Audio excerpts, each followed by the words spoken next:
저희가 일본에서 살게 된 지가 지금 6년 7개월 정도 됐거든요.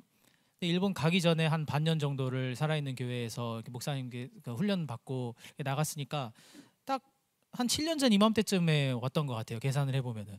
그래서 그런 것도 좀 참 신기하게 이런 타이밍에 잘 오게 돼. 저런 그런 것 생각하지 않고 이렇게 어떻게 계획을 하다 보니까 이렇게 왔는데, 뭐 나팔절, 신년 이런 것도 이렇게 딱 맞아 떨어지는 것도 참 하나님의 계획을 느끼면서 감사한 시간을 보내고 있습니다. 네. 네. 그래서 저희는 이게 7년, 이제 거의 7년이고 일본에서 주로 생활을 하고 살다 보니까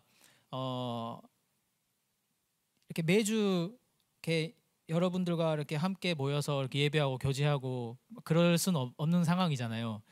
그래서 이렇게 7년 이렇게 같이 서로를 위해서 기도하고 같이 이렇게 살아왔지만은 많이 함께했던 시간들 자체는 굉장히 적지만, 예. 그런데도 이렇게 성도님들은 변함없이 이렇게 계속 함께 모여서 예배하고 교제하고 이런 모습들이 정말 대단하다고 생각이 들고요. 예, 정말 감사받아 마땅하지 않을까 이런 마음도 하나님 주셨습니다. 예, 근데 이렇게 생각할 수 있게 된 것도 참 주님께 감사한데요. 그게 어떻게 그렇게 생각을 하게 되었는가 하면은, 일본에 있다 보면은 기독교 인구가 1%도 되지도 않는 그런 환경이다 보니까 교회 하나하나가 정말 얼마나 소중하고 이렇게 귀하게 보이는지 다 알 수가 없어요. 그런데 그 교회들도 대부분 이렇게 큰 교회는 적고 작은 교회가 많이 있거든요. 그러면은 그곳에서 정말 그 적은 인원이 혹은 그 가족이 교회를 지키면서 뭐 수십 년간 이렇게 믿음을 이렇게 세대에 이어서 계승해 오고 지켜오고 있고, 그런 모습들을 보면은 정말 너무 한 사람 한 사람이 너무 소중하게 느껴지더라고요. 근데 그런 마음을 가지고 또 우리가 살아있는 교회 성도님들을 이렇게 봤을 때도 그런 동일한 마음과 동일한 시선을 이렇게 갖게 되고, 그래서 너무 감사하고 너무 귀한 마음을 주님이 주시는 그런 마음이 있었습니다. 그래서 저는 회사에서 일을 같이 하면서 선교 활동을 하고 있는데요. 회사에서도 보면은 그 장기 근속자들은 또 표창도 받고 막 그러잖아요. 막 20년 근속, 막 30년 근속 이런 분들 보면 참 대단하다는 거죠. 근데 왜 그분들이 대단한가 하면은 한 회사에서 그렇게 2, 30년 근무하는 게 당연한 것은 아니잖아요. 의무인 것도 아니고 얼마든지 개인의 자유로 인해서 그리고 상황에 의해서 이직할 수 있는 것도 당연하단 말이죠. 근데 그럼에도 불구하고 함께 뭐 회사가 어려울 때라든지 여러 가지 일들을 함께 해왔다라는 그 자체가 너무 감사한 거기 때문에 그런 표창도 있고 또 감사를 받는 일이라고 생각을 합니다. 그래서 교회 마찬가지로 교회도 저희가 뭐 작은 교회는 작은 교회도 어려움이 있고 또 뭐 큰 교회는 큰 교회에 어려움이 있겠지만 또 그런 부분들을 함께 또 견디면서 이렇게 나아가고 있는 그런 모습들이 정말 감사하다고 생각이 들었습니다. 그래서 저희가 일본에서 이렇게 지금까지 있으면서도 많은 교회들을 만났거든요. 함께 여러 사역들을 하게 되고, 그러다 보면은 지금 계시는 담임 목사님이 개척하셨다라는 교회들이 정말 여럿이 있어요. 혹은 지금 계시는 목사님의 위의 세대에서 개척하셨다라든지, 그래서 참 역사가 그렇게 깊지 않은 교회들이 굉장히 많이 있는데, 그런 간증들, 개척했을 때의 그 개척 당시의 이야기들과 지금의 그런 간증들을 이렇게 들어보면은 항상 생각하는 게 두 가지가 있습니다. 근데 하나는 뭐냐면은 다들 비슷하구나. 어려운 일들 그리고 일어나는 일들 그리고 그 안에서 싸워가고 하는 것들이 굉장히 다들 비슷하구나, 이런 생각을 많이 하게 됐고요. 두 번째는 나는 진짜 못하겠다. 예, 나는 그 개척하라고 하셔도 못하겠다라는 생각이 들 정도로 정말 대단하신 것 같아요. 어려움이 그런 문제가 그런 생각이 들었습니다. 항상 들고 있거든요. 근데 그런 간증들을 이렇게 듣고 생각을 하다 보면은 예수님이 구원에 대해서 말씀하실 때 사람은 이 일을 할 수 없으나 하나님은 무슨 일이든 할 수 있으시다. 라는 그런 말씀을 이렇게 변함없이 지금도 진실하게 역사하고 계신다는 것을 느끼게 되는 것 같아요. 그래서 주님의 일이기 때문에 뭐 우리의 힘으로 하는 것도 아니고 또 필요하신 것은 또 주님이 다 채워주신다, 이런 것들을 뭐 성도님들이 더 잘하실 거라고 생각이 들고요. 예. 그래서 그렇게 우리 항상 은혜 안에 있는데 제가 생각을 했을 때 그럼에도 불구하고 이렇게 문제가 다가왔을 때는 이런 믿음을 붙드는 게 그렇게 쉬운 일은 아니구나. 예. 라는 것을 저도 생각하고 아마 성도님들도 느끼는 부분들이 있지 않을까 생각을 해요. 근데 특히 혼자서는 그런 어려움이나 문제가 다가왔을 때 정말 힘들지만 그것을 함께 싸워주고 함께 옆에 누군가가 서 있다라는 이 동역자의 존재가 정말 감사하고 무엇보다 이렇게 힘이 된다는 것을 많이 느낍니다. 그래서 살아있는 교회 성도님들도 서로가 서로를 위해서 하나님께서 교회를 위해 사랑하는 자녀를 위해서 세우셨다는 것을 저는 믿습니다. 예. 그래서 우리 개개인뿐만 아니라 또 한국 교회가 또 일본 교회에 있어서도 그러한 동역자로서의 그런 역할로 하나님이 또 세워주셨다는 것도 많이 느끼고 있어요. 저희가 지금 일본에서 살아가고 있는 집이 그 일본에 지금 저희가 섬기고 있는 교회에서 집세를 지원해 주셔가지고 월세를 지원해 주셔서 그래서 살게 된 지 지금 3년이 넘었는데, 근데 그 처음에 그렇게 말씀하신 것도 일본 교회가 한국 교회에 빚이 많기 때문에 일본의 구원을 위해서 한국 교회가 정말 많은 것들을 해줬기 때문에 그것에 대한 감사의 마음으로 우리도 이렇게 선교사님들을 섬기고 싶다 이런 그런 말씀을 해주셔가지고 저희가 참 힘들 때 경제적으로 어려울 때 이렇게 지원을 받아가지고 지금까지도 감사하게 잘 살고 있거든요. 한국 교회와 일본 교회의 그런 관계성 이런 부분들을 생각을 했을 때 하나님이 이렇게 동역자로서 세워주신 그런 것들을 너무 많이 또 일본 교회 목사님들을 통해서 많이 듣게 되고, 그리고 한국에서도 일본의 교회를 위해서 선교를 하다든지 여러 가지 도움을 드리고 있는 부분들이 있어서 정말 그런 하나님의 부르심을 느끼고 있습니다. 그래서 저는 요즘에 한국과 일본 교회를 보면서 한국 교회가 특히 그 가이드의 역할을 하고 있다라는 생각을 많이 해요. 그 가이드, 왜 가이드냐라 그랬을 때 리더는 때때로 자기가 가지 못한 길에 대해서 잘 모르는 방향에 대해서 일단 갑시다라고 말할 수 있는 부분들이 있을 거라고 생각해요. 그런데 가이드는 우리가 여행을 갔을 때 가이드를 갔을 때 사람들 데려와 가지고 여기는요 저도 사실 처음 와보는데요 이게 뭐 오래된 거라고 합니다. 이런 무책임한 가이드를 할 수는 없는 거잖아요. 자기가 가봐가지고 알고 정말 빠삭하게 알고 확실하게 아는 것에 대해서 남들에게 설명해주고 라는 그런 부분들의 그런 역할들이 가이드라는 거죠.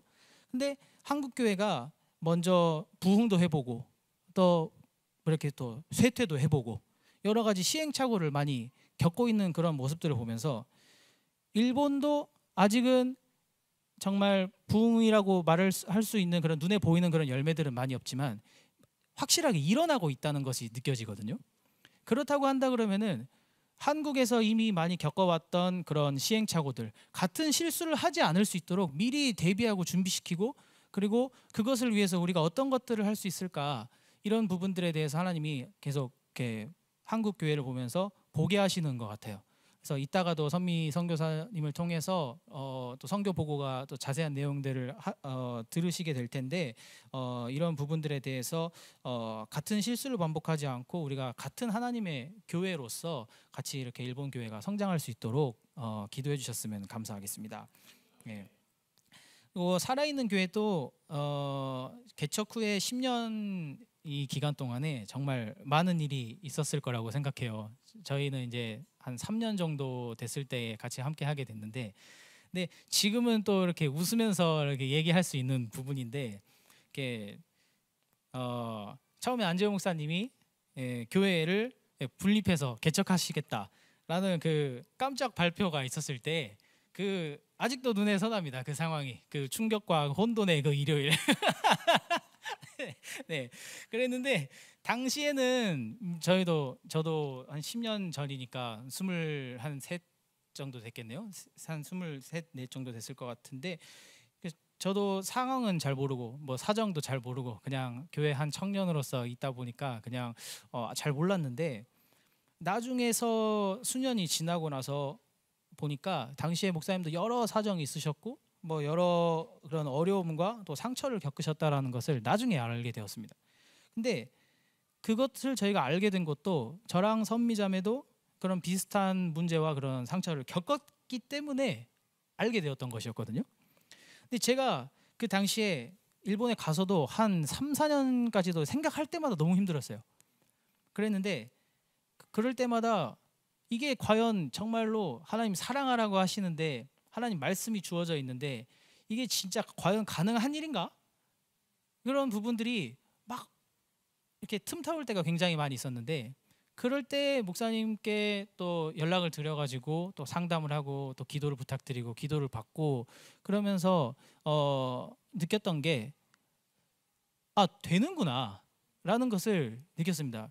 왜냐하면 같은 그런 같은 그런 문제를 목사님이 가이드로서 먼저 그냥 그 길을 걸어가셨던 거죠. 그래서 아니 이 되나라고 생각을 했는데 이미 그거를 증명을 하고 계시더라고요. 그래서 그게 굉장히 많이 힘이 됐던 것 같아요. 그래서 정말 이 가이드라는 것은 정말 중요하구나. 먼저 맨 땅에 헤딩하고 그런 또 여러 가지 것들을 경험을 하고 한 그런 부분들이 있기 때문에 뒷사람들이 그 발자국 보면서 따라갈 수 있는 힘을 또 얻는 것이고 만약에 목사님이 그런 어려운 시간들을 겪지 않았더라면은 제가 그 문제 가운데에서 훨씬 더 헤맸을 거라고 생각해요.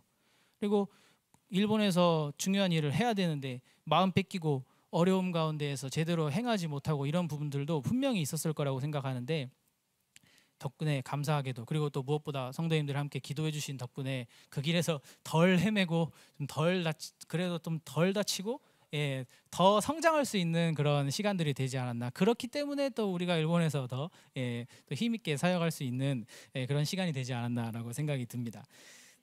근데 이게 또 거슬러 올라가면 어디까지 가냐 하면 결국은 예수님께 가는 거잖아요. 하나님의 아들이시지만 인간으로 오셔가지고 우리의 모든 연약함을 다 경험해서 아시고 그래서 본인이 하나님께로 우리가 나아갈 수 있는 길 가이드가 되어주셨다는 것. 그것이 정말 생각하면 생각할수록 깊은 은혜로 다가오지 않나 생각이 됩니다.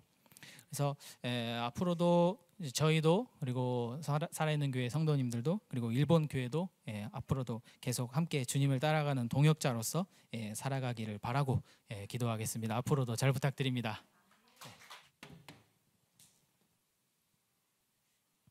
안녕하세요. 신선미입니다. 한 2년 작년에는 이제 양가 부모님들께서 처음으로 오사카에 놀러 오셨어요. 그래서 부모님들께서 오시기 때문에 굳이 이제 한국에 가서 가족들을 만날 시간을 빼질 않고 일본 교회에서 이제 함께 보내려고 그래서 안 오게 되면서 한 2년 만에 온 것 같은데 근데 와서 여러분들을 보니까 지난주 일요일에도 봤던 것 같은 그런 익숙한 느낌. 그래서 뭔가 자주 사실은 성교 보거나 이런 것들도 목사님 통해서 더 자주 보내드리고 그래야 되는데 항상 생각은 있으면서도 또 막 뭐 사역을 하고 엄청 큰 은혜를 받고 이거 알려드리고 싶어 이러면서도 또 에너지가 또 안 되면은 연락 드리는 타이밍을 또 놓치고 막 이래서 너무 어쩌다 한 번밖에 와서 말씀을 못 드리고 이러는 게 죄송하지만 그래도 저희가 항상 서로를 위해서 서로의 영혼을 위해서 기도를 하고 있기 때문에 이게 주님 안에서 연결되어 있다는 게 이런 거구나라는 거를 또 오면 더 선명하게 느낄 수 있는 것 같습니다. 저는 이제 작년 여름 사역을 마치면서부터 좀 갑자기 건강이 급속도로 안 좋아지면서 좀 원인을 알 수 없는 여러 가지 질문 너무 힘들어서 한번 안재 목사님께도 연락을 드린 적도 있었어요. 기도 부탁하면서. 근데 막 그 여러 가지 질병들이 막 일어나는데 뭐 이렇게 전신에 알러지 증상이 일어난다든지 알 수 없는 발의 통증 때문에 걷지 못하게 된다든지 근데 다 병원을 다니면서 이렇게 CT를 찍고 해봐도 원인이 발견되질 않는 알러지도 피검사해서 혹시 음식물이나 이런 알러지가 있나 검사를 해봐도 다 발견되지가 않는 상황이라서 그게 굉장히 좀 힘들었던 것 같아요. 알면 이런 방법으로 앞으로 고쳐가면 되겠구나 하는 게 확실해질 텐데 모르면서 이렇게 당하니까 이런 것들이 또 나를 기운 빠지게 하고 사역을 하는데 좀 의욕을 잃게 만드는 그런 또 공격이라는 생각들도 들고, 그래서 이렇게 기도 부탁을 하면서 그때 이제 일본 교회 분들한테도 기도를 막 부탁드리고 이러면서 그 기도의 힘으로 점점 조금씩 나아져서 지금은 엄청 건강하거든요. 그런데 이제 올 초에 1월부터 4월 정도까지 또 남편이 독감이 걸리면서 남편의 독감을 옮겨받아서 독감에 걸리게 됐는데, 남편은 건강한 사람이라 독감 걸려가지고 하루 열나더니 바로 그 뒷날 괜찮아지는 거예요. 한 이틀 만에 괜찮아졌어요. 근데 그 독감을 옮겨받은 저는 4개월 동안 기침 천식을 앓으면서 일상생활이 불가능했어요. 기침이 이제 천식이 너무 심하니까 한 번 기침이 나오면 멈추지를 않고 뭐 구토하고 찬양도 할 수가 없고 말도 할 수가 없고, 그러니까 사람을 보통은 이제 교회 분들이나 어떤 사람을 만나서 교제하는 것이 제가 하는 어떤 사역들인데 사람을 일단 만날 수가 없고 그리고 나머지 또 찬양 사역들을 하는데 찬양을 할 수가 없는 그런 상황들 속에서 굉장히 오래 그 천식이 지속이 되면서 좀 어떨 때는 예배 시간에 전혀 소리를 내지 못하고 제일 뒤에 앉아 있으면서 막 답답하고 좀 힘들 때도 있었어요. 근데 그 시간들 속에 제가 답답함을 느끼고 힘듦을 느끼는 그 상황 속에서 하나님께서 저에게 알려주신 것은 목소리가 있어서 목소리를 내서 찬양을 할 수 있기 때문에 찬양이 은혜롭고, 목소리가 나오지 않아서 찬양을 소리내서 할 수 없기 때문에 찬양이 은혜롭지 않고, 이런 건 찬양이 아니다라는 그런 마음이었어요. 나의 예배를 하나님께서 다시 한번 돌아보게 하셨던 것 같아요. 그래서 생명 다하여서 주님을 사랑하라고 하는 것에 생명을 다한다라는 것에 대한 그런 묵상을 하게 되었습니다. 목소리가 나오지 않아도, 내가 팔다리가 불구가 되어서 움직일 수가 없고 아무것도 뭔가 행동으로 할 수 있는 게 없어도, 내가 예를 들어서 모든 것이 다 갖춰져 있는 어떤 교회 건물이 없어도, 지금 일본 교회는 피아노 한 대만 가지고 지금도 계속 예배 드리는 교회거든요. 근데 이런 밴드가 갖춰져 있지 않아도, 그러니까 이게 있기 때문에 주님을 더 예배할 수 있고, 이게 없기 때문에 예배가 잘 안 되고, 이게 되니까 은혜롭고 이게 안 되니까 은혜가 덜하고, 이건 예배가 아니다라는 그런 마음을 계속 묵상하게 되면서, 예수님께서 자신의 생명을 버려가시면서까지 나에게 주어주신 이 생명이 내 안에 이미 있는데 이 생명이 있으면 된 거 아닌가. 이 생명이 있으면 이 주신 생명만으로 넘치도록 주님을 기뻐하고 넘치도록 주님을 섬기고 넘치도록 주님을 찬양하는 거가, 그게 진짜 예배 아닌가, 그게 생명 다한 예배가 아닌가라는 것에 대한 묵상을 하면서부터는, 목소리를 뭐 입만 벌리면 기침이 나오니까 입을 벌리지도 못하지만, 하지만 그 예배 안에서 내가 찬양을 머릿속으로 주님이 나에게 주신 이 생명과 주님이 나에게 주신 이 사고를 가지고 주님을 기뻐하고 즐거워하면서 찬양할 수 있는 그런 시간을 가지게 된 거예요. 그렇게 되고 나니까 한 4개월쯤 지나니까 어느 순간 조금씩 기침이 안 나을 줄 알았는데 낫더라고요. 나아가면서 하나님이 내 안에 어떤 예배를 다시 세워가시는 그 시간들을 보내게 해주시면서, 그러면서 몸이 이제 천식이 겨우 괜찮아지고 나서 일본은 5월 달에 골든위크라고 하는 일주일간 전체 그 국민들이 이렇게 쉬는 휴가 기간이 있어요. 그 기간에는 사실은 이제 뭐 한국으로 오거나 이럴 수도 있는 시간이지만, 그 기간에는 모두가 다 해외여행이라든지 이런 걸 가는 기간이라 굉장히 비행기 값이 비싸요. 그래서 저희는 이제 그 기간에는 한 번도 한국을 온 적이 없는데, 그 골든위크라는 일주일의 그 쉬는 기간 동안에 우리가 이 시간을 어떻게 보낼까, 남편과 함께 얘기를 하면서 내가 지난달까지 진짜 거의 막 죽어가듯이 힘들어하다가 이제 살아났는데 이 기간에 진짜 뭔가 우리 둘이 하나님을 위해서 할 수 있는 일이 있다면 하고 싶다 이런 이야기를 나눴거든요. 나누고 나서 한 달에 한 번씩 저희가 이제 그 여러 교회에서 마음 있는 사람들이 모여가지고 한 달에 한 번씩 오사카에 있는 오사카 성이라는 곳에 큰 이제 성 공원이 있는데 거기서 이제 노방전도를 하는 팀이 있어요. 아웃리치 팀이 있는데 그 아웃리치 팀 그 저희도 이제 한 달에 한 번 거기를 같이 참여해서 거기서 찬양하고 전도지도 나누고 또 이제 말 걸어오는 사람들이 있으면 또 같이 복음도 전하고 이런 시간들을 가지거든요. 근데 그 모임을 갔는데 함께 참여하시는 오사카의 온누리교회 목사님께서 저희 온누리교회에서 이번에 골든위크 때 그 작년 1월에 지진이 나서 큰 피해를 입었던 일본의 노토반도라는 지역으로 봉사활동을 가는데 인원이 좀 부족해서 혹시 두 선교사님들 그때 시간 있으시거나 마음이 있으시면 같이 가시면 좋을 것 같다는 말씀을 해주시는 거예요. 그래서 저희 안 그래도 골든위크 때 뭔가 이 에너지를 주님을 위해서 사용할 수 있는 곳이 있다면 쓰고 싶다 생각했는데 이거다라는 생각이 들어서 처음으로 이제 그 오늘의 교회 아웃리치 팀과 함께 노토반도라는 곳을 가게 되었습니다. 그때 다녀왔던 영상을 이제 잠깐 짧은 한 4분 정도 되는 영상인데 그 영상을 가지고 왔거든요. 한번 같이 보시고 또 제가 나누겠습니다.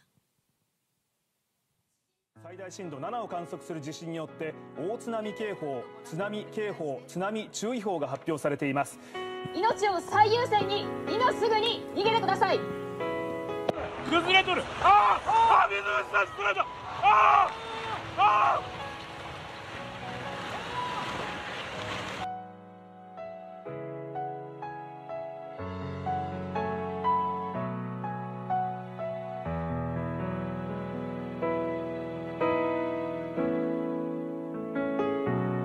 三河下い求めへり下り立ち返る主の皆の他にこの地の救いはないここだったここ前田さんが、はい、この中で、はい、道具を片付けたり、ボイラー室をメンテナンスやるときにガタガタガタガタして、はい、12分間動けなかったって、死ぬかなと思ったって、あちこち壊れるのをね、足元にブロックが落ちるんだとね。でこれ全部取り出したんだと力、大切な道具、そこ見てください。全部上がったの、4メートル。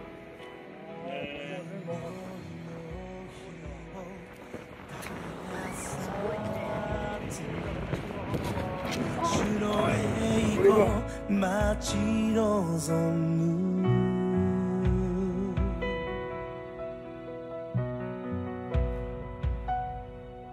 傷ついたこの国の上に日の太陽が昇るそれは十字架の愛と癒し立ち上がれ引ずる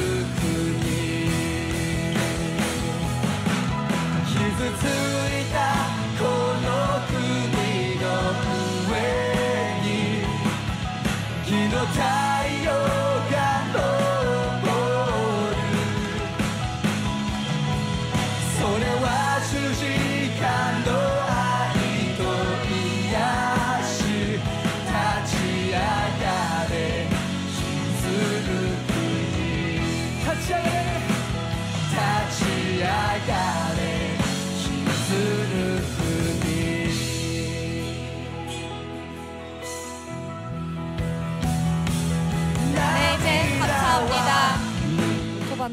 정도는 굉장히 큰 지진과 또 지진이 있고 나서 전혀 복구도 되지 않은 상황에서 또 홍수도 나는 바람에 2배로 피해를 입은 지역인데요.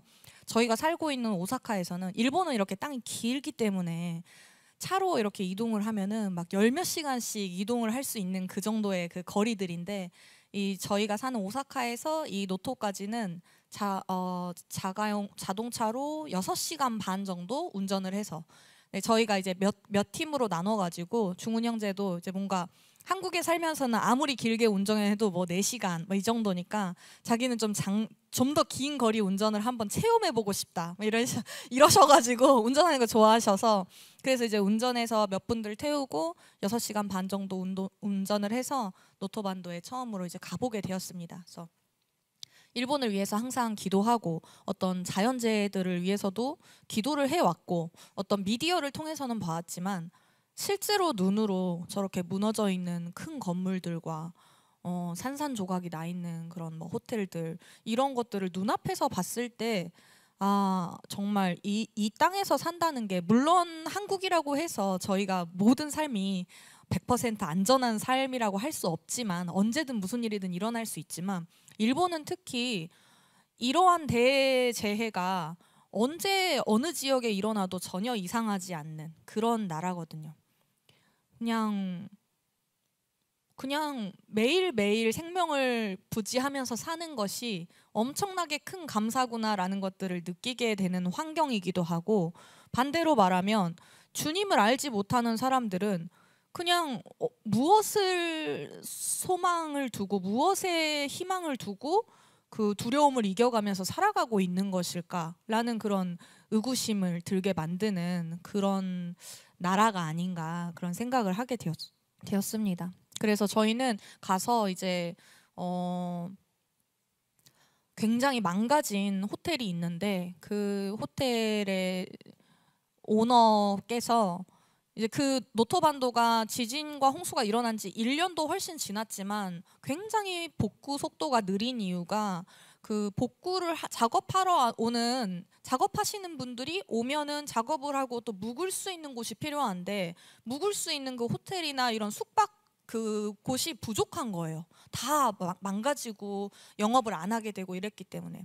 그래서 이제 한 호텔 주인께서 우리 호텔을 작업하러 오시는 분들이 묵을 수 있는 그런 숙소로 내어주고 싶은데 좀 더 많이 복구와 준비가 필요하고 청소가 필요한 상황인데 그곳을 이제 저희 팀이 가서 하루 종일 이제 그곳 청소를 같이 하는 작업도 하고 복구 작업을 돕는 일들도 하고 그리고 이제 집을 잃으신 분들이 거의 대부분이기 때문에 나라에서 이제 가설 주택을 세워놓고 그 가설 주택들에서 사람들이 모여서 사는데 그 가설 주택지에 저희가 가서 거기 있는 이런 작은 그런 집회장 같은 그런 곳에서 저희가 같이 찬양도 부르고 재미있게 또 몸도 움직이면서 같이 할 수 있는 그런 프로그램들도 준비하고 또 당신은 사랑받기 위해 태어난 사람 이 찬양을 같이 부르면서 그러면서 이제 같이 가신 목사님께서 예수님의 그 소망, 예수님께서 우리에게 오시고 죽으시고 부활하심을 통해서 우리에게 주어진 이 생명이 영원히 꺼지지 않는 영원한 생명이라는 것, 우리가 죽고 마지막이 아니라 우리에게 주어지는 영원한 생명의 삶이 있다라는 것에 대한 그런 복음을 증거하시고 또 한 분 한 분들을 위해서 축복하고 기도하고 또 저희가 준비한 음식들도 대접하고 그런 시간들을 가졌습니다. 가서 제가 이제 주님이 여기를 가라고 하시는구나 해서 이렇게 마음 먹고 남편이랑 가게 됐잖아요. 갔는데 처음에 딱 갔던 가설주택에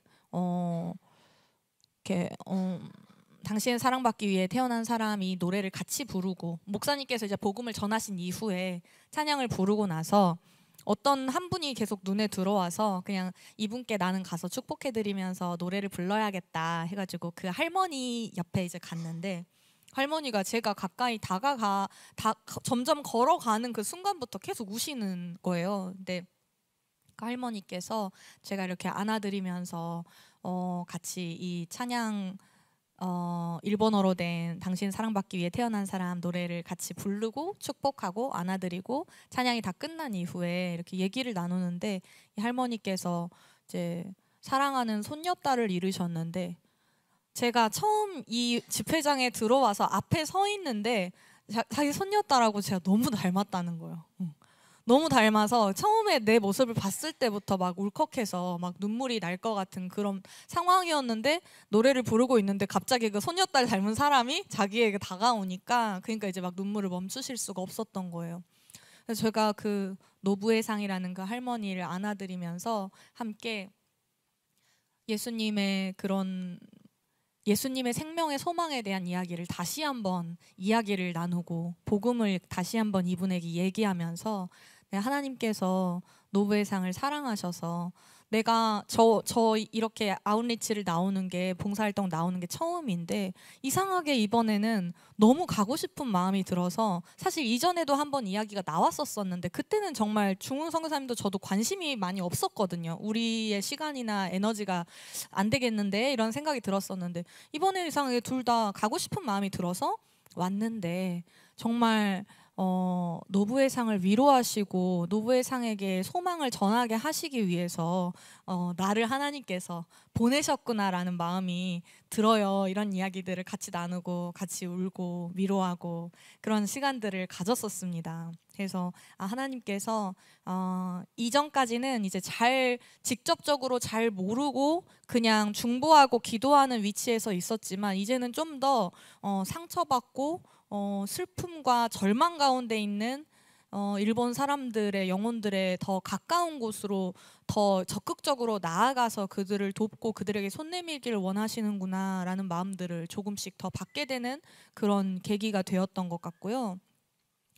그리고 이제 올해 굉장히 여러 가지 사역들이 많이 있었어요. 그래서 정말 하나님께 감사하면서 일본 교회들과 또 젊은이들과 또 일본 안에서 고통받는 사람들을 위해서 섬길 수 있는 기회들이 많이 있어가지고 정말 그게 감사했었는데 바로 얼마 전에 8월 달에 또 있었던 일본의 이제 초교파 캠프, 이전에 왔었을 때도 한번 보여드린 적 있었던 그 캠프를 이제 올해도 저와 남편과 또 어떤 젊은 목사님 부부와 젊은 여자 목사님 한 분 이렇게 5명이서 이 캠프를 준비를 해서 만들거든요. 근데 올해도 하게 되었는데 그때 또 짧은 찬양하는 영상을 한번 보도록 하겠습니다. 또 말씀드릴게요.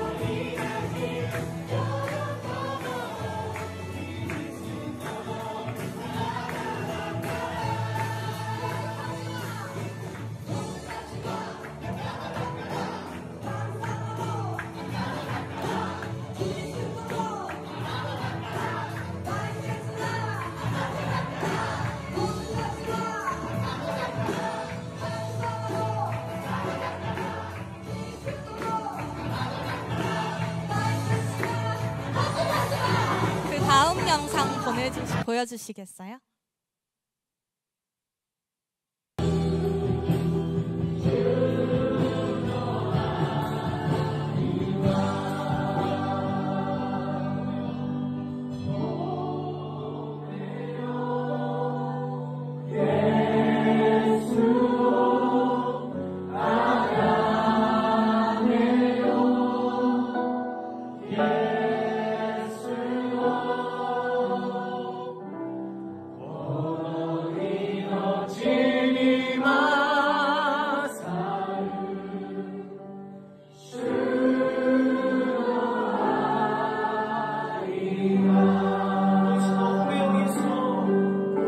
영상만 보면 일본이 엄청 부흥한 것 같지 않으세요? 저희 엄마도 너 얘기만 들으면 무슨 일본에 뭐 기독교 인구가 뭐 1% 이러는데 한 90%는 기독교인인 것 같다. 근데 정말 한 교회는 너무 연약해요.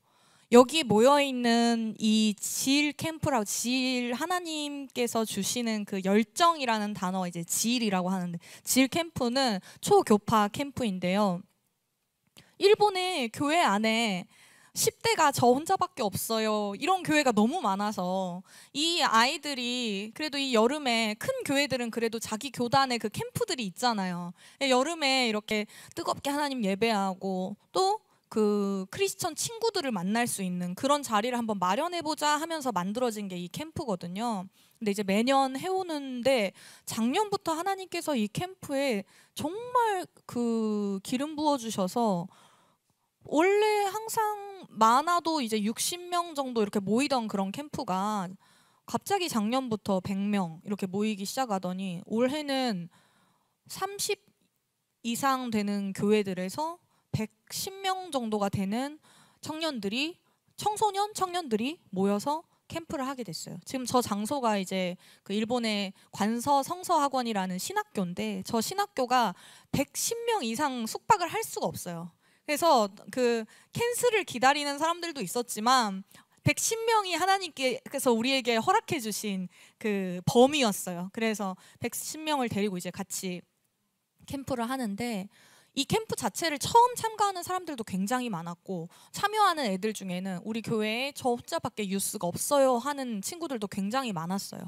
그래서 처음에는 이제 다양한 또 일본은 교단도 정말 많고 왜냐하면 이제 많은 나라에서 선교사님들이 와서 개척을 했다 보니까 좀 알 수 없는 그런 독립 교단들도 굉장히 많고 예배 스타일도 다 다르고 어떤 교회는 아직도 찬송가만 부르는 교회도 있고 어떤 교회는 이제 저희가 이런 CCM을 부르는 교회들도 있고 그러는데 그 다양한 교단에서 모이니까 어떤 그런 하나됨이나 일체되는 그런 예배들에 대한 것을 구하면서 저희가 준비 단계에서도 기도를 많이 했던 것 같아요. 근데 막상 캠프를 시작하니까 첫 번째 예배 때부터 지금까지 경험해본 캠프들 중에 이렇게까지 일체되는 느낌을 받은 적이 없었는데 너무 모두가 다 하나 되어서 하나님만 찬양하는 그런 분위기가 만들어져 있는 것을 봤어요. 그래서 처음 보는 사람들인데도 이 젊은이들이 하나님 안에서의 이런 영의 교제와 또 이 함께하는 이 예배를 굶주려 하고 갈망하는 마음으로 여기 왔구나 하는 것들이 정말 느껴지는 그래서 그 하나 되어서 모두가 다 사랑 가운데 즐겁게 주님을 찬양하는 모습을 보는 것만으로도 너무 마음이 저도 뜨거워지고 저와 남편이 왜 일본의 하나님께서 우리를 부르셔서 우리가 여기를 오게 되었는가 이런 처음 마음들을 다시 선명하게 기억할 수 있게 해주시는 그런 시간들이었던 것 같아요. 그래서 특히 다양한 교단에서 모여있기 때문에 다양한 예배 스타일이 있고 또 하나님께서 우리를 창조하셨을 때 이 신묘막측하게 한 명 한 명을 창조하셨으니까 어느 한 사람 다 똑같은 존재가 없잖아요. 다 개성이 있잖아요. 근데 이 질 캠프는 좀 뜨거워요. 좀 이렇게 굉장히 뭐랄까 성령의 임재에 반응하면서 나가는 그런 캠프의 스타일이어가지고 굉장히 뜨거운 열정적인 아이들도 많고 그냥 앞에서 막 점프하고 막 이러면서 열정적으로 주님을 외치는 아이들도 있어요. 근데 그 중에는 처음 참여하는 애들 중에 자기 교회에서 조용히 예배드리는 그런 교회 분위기에 익숙해져서 온 친구들도 있을 거잖아요. 그러니까 어떻게 하면은 한 사람도 그 소외되지 않고 모두가 하나님의 그 사랑의 그 품 안에 평안하게 머무를 수 있을까에 대한 고민을 굉장히 많이 했었어요. 그래서 처음 예배 집회 찬양을 처음 시작하기 전에 저도 이제 이렇게 얘기를 했었어요. 누군가는 또 하나님께 손을 올리면서 적극적으로 반응하면서 때론 막 점프를 하면서 주님을 기뻐하고 그렇게 열정적으로 액션을 취하면서 하나님을 예배할 수도 있고 하지만 누군가는 주님이 주시는 마음 안에서 주님을 묵상하면서 그 자리에서 조용히 주님을 묵상하는 마음으로 주님을 찬양하는 사람도 있을 수 있다.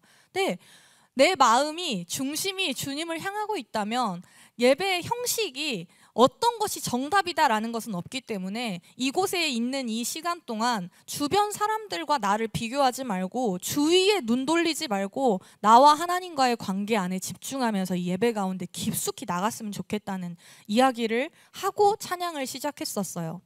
그러자 이제 그 예배 안에 제일 앞줄에 있는 청년들 중에 고등학생 아이들이 앞에 나와서 막 열정적으로 찬양을 하는데 그 앞줄에 가운데에 어떤 여자 고등학생 아이가 있는데 양 옆으로 막 점프하고 난리 나 있는 그런 상황 가운데 이 여자애는 제일 앞줄의 가운데에서 이렇게 서서 그냥 계속 찬양을 하고 있는 친구가 있었어요. 그래서 뭐 은혜를 받고 있는 걸까? 좀 이렇게 겉모습만 보기에는 의아할 수 있는. 하지만 이 친구의 그 교회 목사님께서 이제 같이 캠프에 와 계셔가지고 나중에 얘기를 물어봤을 때, 캠프 중간에 물어봤을 때, 이 노점이라는 여자아이는 원래 자기 교회에서 예배도 늦게 오고 가장 뒤에 앉아서 예배 시작하자마자 잠만 자는 그런 고등학생이었던 거예요. 근데 캠프에서 이 110명이 있는데 제일 앞줄에 가운데에 매 집회 때마다 와 있는 거예요. 예배 찬양할 때는 몸의 액션은 거의 없고 표정도 별로 변화는 없어요. 근데 제가 정말 느낀 거는 이 아이는 이 제일 앞줄에 이 가운데에 오기까지가 진짜 하나님께 엄청나게 용기 내어 주님을 향해 반응해서 나온 거구나.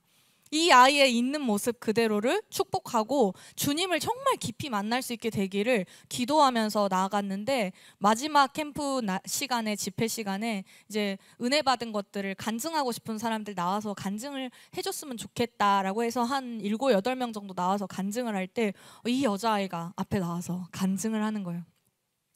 저는 캠프나 이런 것들이 정말 어울리지 않는, 나랑은 맞지 않는다고 생각했고, 나는 주위에 저 아이들처럼 저렇게 막 열정적으로 반응하는 거 난 잘 못하겠는데, 그래서 캠프는 지금까지 온 적이 없었고 목사님이 가자고 해도 안 가겠다고 항상 했었는데, 이상하게 올해는 용기 내서 가보고 싶은 마음이 들어서 왔고, 그리고 앞에 나와서 찬양을 하고, 처음에는 옆에 아이들과 자신의 모습이 비교가 되니까 마음이 괴로워서 역시 안 오는 게 나았다 이런 마음도 들었지만, 그렇지만은 이제 있는 모습 그대로 다양한 방법으로 하나님께 집중하며 나아가자라는 그런 사회자의 말도 있었고, 그래서 좀 더 마음을 열고 갔더니 이 여자아이가 그렇게 표현을 하는 거예요. 둘째 날부터 내 마음은 예수님을 향해서 크게 열려져 있다는 것이 느껴졌습니다 라고.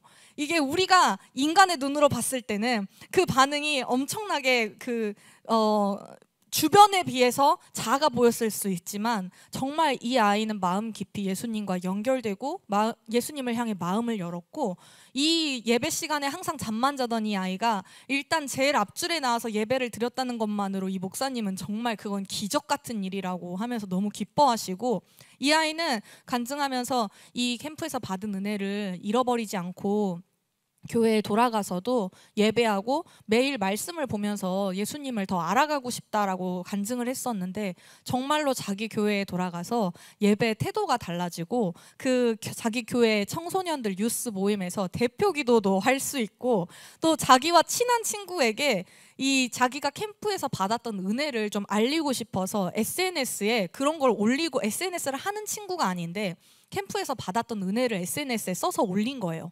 올렸더니 그걸 보고 한 명의 친한 친구가 반응을 해주면서 나도 한번 가보고 싶다라고 얘기를 하더래요. 그래서 이거는 크리스천의 캠프이기 때문에 너가 생각하는 막 모닥불 피워가지고 캠프파이어하고 이런 캠프가 아니고 찬양하고 예배하고 이러는 캠프야 이랬더니 근데 그래도 가보고 싶다 이렇게 말해주는 친구가 나타났다는 거예요. 복음을 전할 수 있고 친구를 캠프나 어떤 예배나 교회에 이렇게 권할 수도 있는 그런 어떤 실천을 할 수 있는 아이가 된 거예요. 그래서 정말 그 아이의 가족들도 기뻐하고 교회 분들도 기뻐하고, 이런 간증이 사실 이 캠프 안에 청년들 안에서 너무 많이 일어났어요. 한 남자 고등학생은 이 받은 이 열정을 막 어떻게든 해야겠다 해가지고 SNS에 이제 자기 교회 예배를 이렇게 왔으면 좋겠다라고 친한 친구들한테 9명의 친한 친구들한테 교회에 나오라고 권유를 했는데, 처음으로 이제 그런 얘기를 한 거예요. 우리 교회 같이 예배하자라는 말을 처음으로 9명의 친구들한테 전했는데, 그 중에 6명의 친구가 그 주일에 교회에 나온 거예요. 6명이 교회를 나오고 못 나온 3명도 뭐 교회 같은데 나는 싫어 이러면서 싫어한 게 아니라 다른 약속이 있거나 다른 일이 있어서 못 가겠다고 한 거지 전혀 부정적인 반응이 아니었대요. 전하길 진짜 잘했어요 라고 그 팀의 리더에게 그런 보고를 남학생이 해온 것을 들었어요. 그래서 일본에 하나님께서 진짜 한 명 한 명의 순수한 그런 크리스천들을 일으켜 세우시고, 좀 더 일본은 진짜 내가 크리스천이라는 말 자체도 꺼내기가 어려울 정도로 크리스천이라는 게 주변에 너무 없는 환경이다 보니까 오랫동안 친구를 했지만 내가 크리스천이라는 사실을 아직도 말을 못했어요. 용기를 내고 싶어요. 이런 정말 기도 제목도 많을 정도의 환경인데 한 사람 한 사람을 하나님께서 일으켜 세우시고 있다라는 것을 느끼게 되고, 제가 이 진짜 영혼들을 바라보면서 일본에 이제 가서 지금 한 6년 7개월 이렇게 되는데, 내가 하고 있는 것 중에 가장 하나님께서 나에게 원하시고 또 내가 순종해서 좀 더 깊이 있게, 좀 더 날카롭게 해가기를 원하시는 가장 큰 사역은 정말 사랑의 사역이구나. 나의 힘으로는 온전한 사랑을 이룰 수가 없지만 성령님께서 나에게 사랑의 기름을 부어주시고 나를 채워주심으로 인해서 내가 정말 나 자신보다도 더, 그리고 어떻게 보면 내가 내 가족을 위해서 기도하는 것도 결국은 나를 위한 거잖아요. 내 가족이 행복하면 나도 평안하고 나도 좋은 거잖아요. 근데 나와 내 가족을 위해 기도하고 하는 거는 어떻게 보면 당연한 거예요. 그냥 나를 위한 거니까. 근데 그것을 훨씬 뛰어넘어서 하나님께서 그 모든 차원을 뛰어넘어서 예수님을 통해서 보여주신 그 사랑의 극치를 내가 이 땅에 살면서 실천하고 그 마음을 동일하게 받아서 그거를 흘려보내시기를 원하신다라는 것들을 많은 사역들을 통해 또 일본 영혼들을 보면서 느끼게 되는 그런 시간들이었습니다. 성경 안에서 율법을 지키고 계명을 지키는 자, 계명을 지키는 자라야 여호와를 사랑하는 자라고 말씀이 나오지만, 우리가 사실은 계명은 사실 너무 단순해요. 하나님을 다 사랑하고 이웃을 사랑하는 거잖아요. 이웃을 사랑하는 것이 내가 사랑할 만한 사람만 사랑하는 게 아니라 나의 원수까지라도 예수 그리스도가 나를 사랑하신 그 사랑이 있기 때문에 나의 원수까지라도 정말 기쁨으로 사랑할 수 있는 그런 수준에까지 우리가 갈 수 있는 그런 온전함까지 이룰 수 있는 존재라는 거예요. 이미 예수 그리스도가 우리 안에 계시기 때문에. 그래서 참 이 사랑에 대한 계명을 계속해서 하나님은 이 여름 사역 기간 동안에 묵상하게 해주시면서 정말 신명기에 나오는 목숨을 다해서 하나님을 사랑하라는 그 계명과 정말 동일하게 내가 목숨을 다해서 하나님을 사랑하는 그 사랑과 믿음 가운데 있는 자라면 그것과 동일하게 목숨을 다하여서 이웃을 사랑할 수 있는 그 사랑이 당연하게 실천할 수 있는 그런 존재로 거듭나져야 된다라는 마음들을 계속해서 주셨던 것 같아요. 그래서 정말 로마서의 13장 8절에 피차 사랑의 빛 외에는 아무에게든지 아무 빛도 지지 말라. 남을 사랑하는 자는 율법을 다 이루었느니라. 로마서 13장 10절 사랑은 이웃에게 악을 행하지 아니하나니 그러므로 사랑은 율법의 완성이니라. 갈라디아서 5장 14절 온 율법은 내 이웃을 사랑하기를 내 자신같이 하라 하신 말씀에서 이루어졌나니. 내가 하나님을 정말 사랑하고 하나님을 사랑한다라는 걸 증명하고 싶은데 그건 하나님의 계명을 지키는 자가 돼야 되는데, 그 계명을 지키는 자는 내가 하나님을 내 생명 다해서 온 힘 다해서 사랑하고 그것과 동일하게 나의 이웃을 하나님께서 바라보시는 한 영혼 한 영혼을 그것과 동일하게 사랑하기 위해서 진짜 나의 온 힘을 쏟는 그 사랑을 실천하는 것, 이것이 주님께서 원하시는 율법의 완성이구나 라는 것들을 굉장히 많이 느끼고, 더 그 방향으로 내가 일본에 하나님께서 나를 두시는 동안에 그 마음을 더 받아서 더 키워가고 더 깊이 만들어가고 싶다라는 것들을 느끼게 되는 시간들을 보냈습니다. 새로운 신년을 이제 맞이하게 되는데, 이 해에 우리가 정말 하나님께 사랑받는 자녀로서 이 한 해를 더 속사람이 더 깊어지고 거듭나고 속사람이 더 성령으로 충만해지고 사랑의 기름 부으심이 넘쳐 흘러서 그런 사랑을 했으면 좋겠어요. 제가 바로 지지난주에 그 한국에서 어떤 아웃리치 팀이 와서 일본의 어떤 작은 교회에서 세미나를 해주는데 거기에 제가 통역을 하는 사역을 하러 가게 됐었어요. 근데 그 사역이 이렇게 약간 속 사람의 내적 치유 같은 것들을 기도하고 또 말씀을 통해 가르치는 세미나이기도 하면서도 또 그 목사님께서 가지고 있는 비전 안에 일본 교회가 정말 그리스도의 신부로서 일어나는 그런 회복되어지는 그런 선포와 그런 한 사람 한 사람이 그런 신부의 영성을 가지고 깨어났으면 좋겠다라는 그런 비전을 나누시고, 그래서 한국과 일본과 중국이 이 아시아가 또 수많은 역사의 상처와 그런 결박들을 끊고 그리스도 안에서 하나 되어서, 그래서 그 성령의 능력으로 또 이스라엘의 회복까지 함께 가는 것에 대한 비전의 선포를 하는 그런, 사실 무슨 세미나인지도 잘 모르고 갑자기 사람이 필요하다고 해서 갔는데, 원래 이렇게 갑자기 부탁받으면 이렇게 막 이렇게 즐겨하는 타입이 아닌데 이상하게 제 안에 또 담대함이 있더라고요. 그래서 그냥 네 하겠습니다 이러면서 가게 된 건데, 그런 이야기들을 일본 교회 분들에게 함께 나누고 또 이 일본 그 교회에 또 성도님들이 회복되고 영이 깨어나고 또 질병이 치유되고 이런 것들을 또 함께 사역을 하면서 지켜보는 그런 시간이 있었거든요. 그 사역 안에서 사마리아 여인에 대한 이야기가 나왔었습니다. 예수님께서 사마리아의 여인을 만나시기 위해 사마리아 굳이 지나가지 않아도 되는 그 지역을, 유대인이신 예수님께서 사마리아를 가야만 하셨다라고 그 성경에 쓰여져 있잖아요. 근데 그 말씀을 얘기하시면서 예수님은 단지 사마리아 여인, 수가성 여인 한 사람만을 만나기 위해서 가신 게 아니고, 이 사마리아 여인이 예수님을 정말 만나서 그 여인 안에 갈망이 채워지고 예수님을 통해 구원이 일어났을 때 이 여인은 바로 마을로 뛰어들어가서 자기가 겪었던 일, 보고 들었던 것들을 전하죠. 그래서 사람들 마음 안에 막 불이 일어나서 이제는 내가 너가 전해주는 말을 믿는 것이 아니고 너가 말하는 그 말의 주체이신 그 예수님에 대한 믿음이 사람들 안에서 일어나서 마을이 구원을 이루고 마을이 회복이 되는 그런 일들이 일어나죠.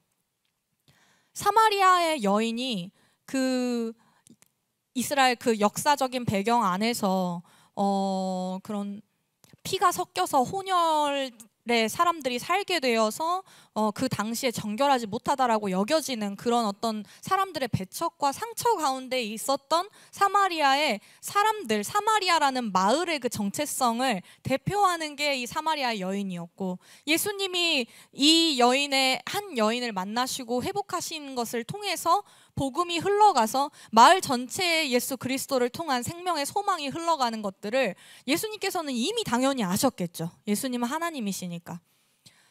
그 이야기를 들었을 때 제 안에 이 통역을 하면서 제 마음 안에 떠오르는 것은, 제가 일본에 처음 콜링을 받고 이제 남편을 만나서 결혼해서 반년 만에 준비해서 처음 일본에 나갈 때, 주님께서 아마 제가 이 살아있는 교회에서도 한번 메시지 하면서 얘기한 적이 있었어요. 근데 창세기 12장 말씀을 저에게 하나님이 주셨거든요.